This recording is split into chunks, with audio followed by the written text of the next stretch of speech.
제가 들고 있을게요. 네, 교수님 네, 설명해 네. 주세요. 네. 네.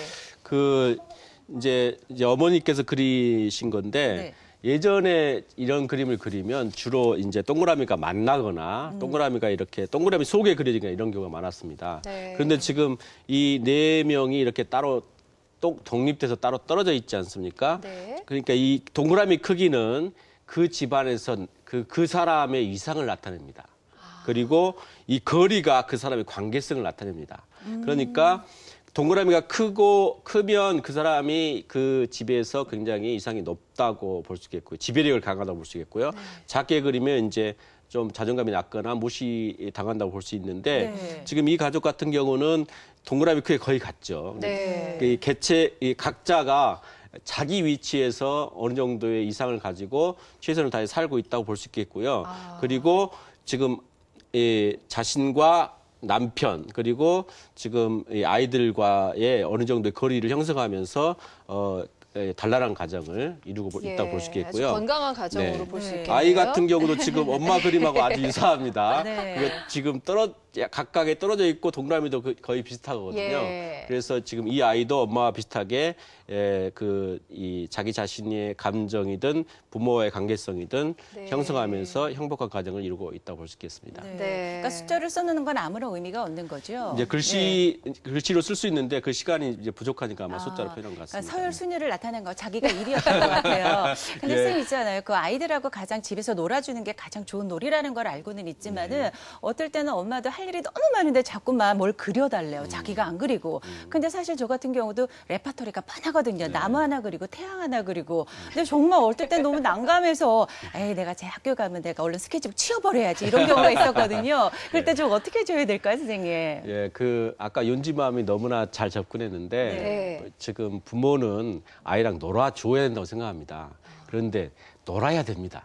놀아주는 게 아니라. 놀아야 됩니다. 그러니까 부모 자체가 놀아주는 게 아니고 같이 놀이에 능동적으로 참여해서 같이 노는 게 중요하고요. 네. 그렇기 때문에 그 그림 역시 아이에게 그려주는 게 아니라 그리는 겁니다. 그러니까 그 기회를 아이가 지금 미술에 관심 있기 때문에 지금 그려달라고 그러는 거잖아요. 그러니까 그걸 아이가 어떤 물고기를 그려달라고 그러면 물고기에 대한 책이든 VCR이든 이렇게 또는 백과사전이든 또는 인터넷에 찾아봐서 물고기에 대해서 충분하게 공부를 하는 겁니다. 네. 그래서 공부를 하게 되면 얘가 그림이 더 자세해지겠죠.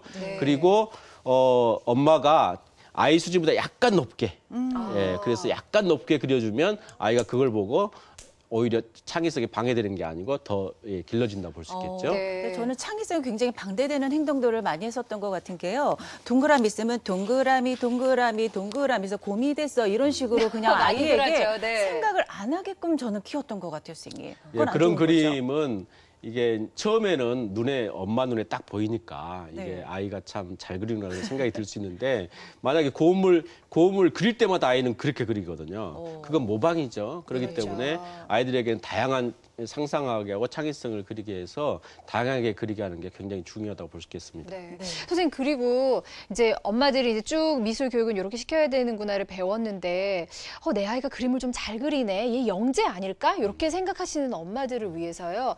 미술 영재들은 어떤 특징들이 있어요? 예.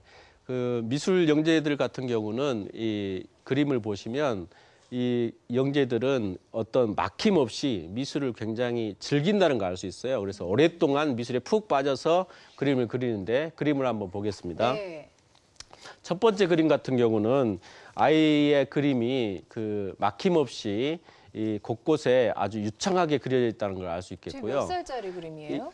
이게 한 7살 정도의 7살. 아이의 그림인데 그림에서 자기의 상상이 아주 자연스럽게 표현됐다고 볼 수 있겠죠. 네. 두 번째 그림 같은 경우는 만 3세의 그림입니다. 근데 오, 3살이 이렇게 그려요? 굉장히 잘 그렸죠. 네. 그런데 저기 등장하는 사람을 보시면 아이가 어리다는 걸 알 수 있는데 그림에서 지금 새끼 코끼리가 엄마에게 물을 뿌려주면서 아주 단란한 모습을 그렸지 않았습니까? 그리고 나무나 이런 전체적으로 빈 곳 없이 아주 짜임새 있게 구도가 잘 잡혀 있는데 영재 같은 경우는 이렇게 그림의 나는 이렇게 그려야지보다는 그리다 보니까 저렇게 푹 빠져서 형태나 그림이 잘 나온다고 볼 수 있겠습니다. 네. 다음 그림을 보시면 이 다른 나라 아이의 그림인데 이 10세 정도의 아이 그림입니다. 네. 그런데 지금 이 그림 속에 3사람이 있죠. 그런데 결국 한 사람입니다. 즉 뒷모습이 자기고요. 앞에 있는 아이는 지금 이 거울에 비친 나 그리고 그려진 나죠. 그래서 그런데 팔을 보면 짧죠. 그렇지만 그림의 특징을 너무나 잘 잡았던 걸 알 수 있고 그 옆에 신부도 6세의 그림인데 아주 신부의 어떤 특징을 너무나 잘 잡았죠. 이렇게 부끄러워하는 모습, 색깔, 족두리. 그래서 영재 아이들은 형태나 색깔 이런 것들이 굉장히 자연스럽고 그림을 오랫동안 유연하게 그리면 영재라고 볼 수 있겠습니다. 네. 그리고요, 또 정말 그 미술을 통해서 창의력뿐만이 아니라 EQ, IQ, 행복까지 좀 느끼게 해줬으면 좋겠다 싶은 게 우리 엄마들의 마음이거든요. 우리 어머니들에게 마지막으로 한 말씀 좀 해주세요. 네.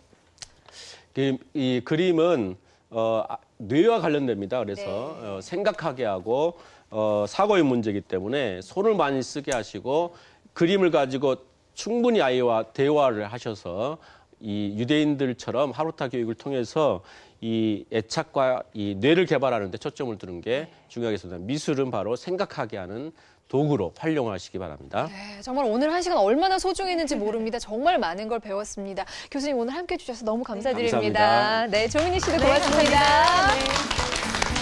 부모의 문은 여러분을 향해 활짝 열려 있습니다. 게시판에 사연 남겨주신 분들께 선물 드리고 있습니다.